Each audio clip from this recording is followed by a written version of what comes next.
আমরা জানি যে আজকে বিপিএল এর প্রথম ম্যাচ শেষ হলো। রাজশাহী ওয়ারিয়র্স এবং সিলেট প্রথম ম্যাচ খেলা শেষ হয়েছে। তো সিলেট টাইটান্স রাজশাহী ওয়ারিয়র্সকে 190 রানের বিশাল টার্গেট দিয়েছিল। আমরা যারা ক্রিকেট খেলা প্রতিনিয়ত দেখি আমরা অবশ্যই জানবো যে টি-20 ম্যাচে 190 রান মোটামুটি একটা ভালো ইনিংস বা ভালো টার্গেট।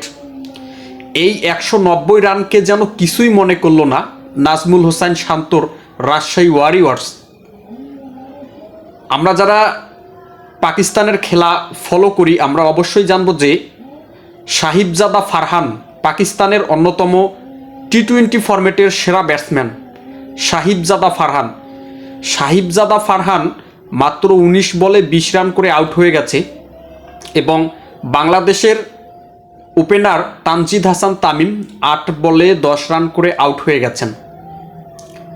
এরপরে নাজমুল হোসেন শান্ত এবং মুশফিকুর রহিম যে দুর্দান্ত খেলেছেন। নাজমুল হোসেন শান্ত 101 রানের বিশাল ইনিংস খেলেছেন এবং নট আউট রয়েছেন। মুশফিকুর রহিম 51 রান করেছেন, নট আউট রয়েছেন।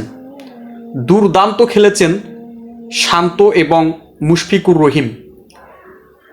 আজকে বিপিএল এর প্রথম ম্যাচেই নাজমুল হোসেন শান্ত 100 করেছেন। এটা অত্যন্ত নাজমুল হোসেন শান্তর জন্য আনন্দদায়ক, কারণ প্রথম ম্যাচেই তিনি 100 করেছেন। 101 রানের অপরাজিত ইনিংস খেলেছেন। দুর্দান্ত খেলেছেন নাজমুল হোসেন শান্ত এবং মুশফিকুর রহিম 51 রান করেছেন। সিলেট টাইটান্সের বিরুদ্ধে রাজশাহী ওয়ারিয়র্স 8 উইকেটের বিশাল জয় পেয়েছেন। এক কথায় অসাধারণ খেলেছেন নাজমুল হোসেন শান্ত। মোহাম্মদ আমির, রুয়েল মিয়া, খালেদ আহমেদ, মেহেদি হাসান মিরাজকে যেন পাত্তাই দিলেন না নাজমুল হোসেন শান্ত। মেহেদি হাসান মিরাজ আমরা জানি যে অফ স্পিন বল করে থাকেন এবং ভালো বল করেন, কিন্তু আজকে নাজমুল হোসেন শান্তর বিরুদ্ধে অত্যন্ত খারাপ বল করেছেন মেহেদি হাসান মিরাজ। দুর্দান্তভাবে 4 এবং 6 হাঁকিয়েছেন মেহেদি হাসান মিরাজকে নাজমুল হোসেন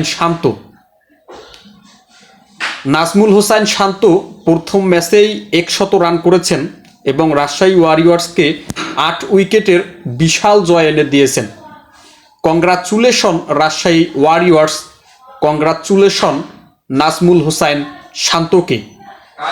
বিপিএল এর প্রথম ম্যাচেই দুর্দান্ত এবং আনন্দদায়ক একটা খেলা উপহার দিয়েছেন সিলেট টাইটান্স এবং রাজশাহী ওয়ারিয়র্স।